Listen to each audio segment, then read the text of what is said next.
Hello বন্ধুরা, আমরা এখন যাচ্ছি ঘুরতে। তো কোথায় যাচ্ছি সেটা গেলেই দেখতে পাবে, এখন বলবো না। তো চলো গিয়ে তোমাদের সঙ্গে দেখা হচ্ছে। তো এখানে দেখতেই পাচ্ছ আমি রেডি হয়ে গেছি আর সোনামাকে রেডি করাচ্ছি। আর আমি যেখানে যাই আগে আমি রেডি হয়ে নিই, তারপরে আমার সোনামাকে রেডি করাই। কারণ তোমরা তো জানোই যে আমার সোনামা কিছুই করতে পারে না নিজের হাতে। তার জন্য আগে আমি রেডি হয়ে তারপরে আমার সোনামাকে আস্তে আস্তে রেডি করাই। আর আমার সোনামা এখানে চুপ করে বসে আছে, আর ও তো খুব খুশি যে কোথাও আমাকে নিয়ে যাবে। এটাও বুঝতে পারে যে সাজুগুজু করলে কোথাও যাবে, তার জন্য মনটা খুব আনন্দ লাগে।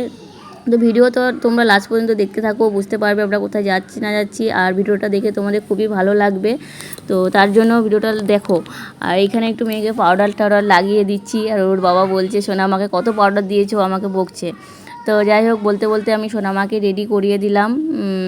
রেডি করানো হয়ে যাচ্ছে আর আমাকে বকছে যে সবারই হবে, তোমার হবে না, এরকম বলছে। কিন্তু আমি তো হয়েই গেছি, আমি মেয়েকে করাচ্ছি, তবুও আমাকে বলবে এভাবে।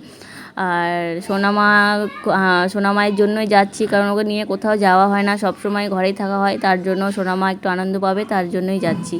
এদিকে সোনামা মাথাটা হাঁটানো হয়ে গেল। আর বেশি লেট করব না, আমরা এবার তাড়াতাড়ি বেরিয়ে পড়বো। এবার লেট করলে ওইদিকে অসুবিধা হবে। তো তার জন্য ঘরটাকে দেখো কি করেছে, ঘরটাকে একদম জামা কাপড়ে ছড়িয়েছে, সব ওই করেছে, ওর বাবাই করেছে এগুলো সব।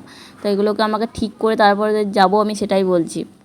তো বন্ধুরা, আমরা কোথায় গেলাম ওই ভিডিওটা নেক্সট পার্টে দেবো। আর এটা খুব বড় হয়ে যাচ্ছে তাই দিলাম না। সবাই পাশে থেকো, সাথে থেকো, সবার পাশে আছি।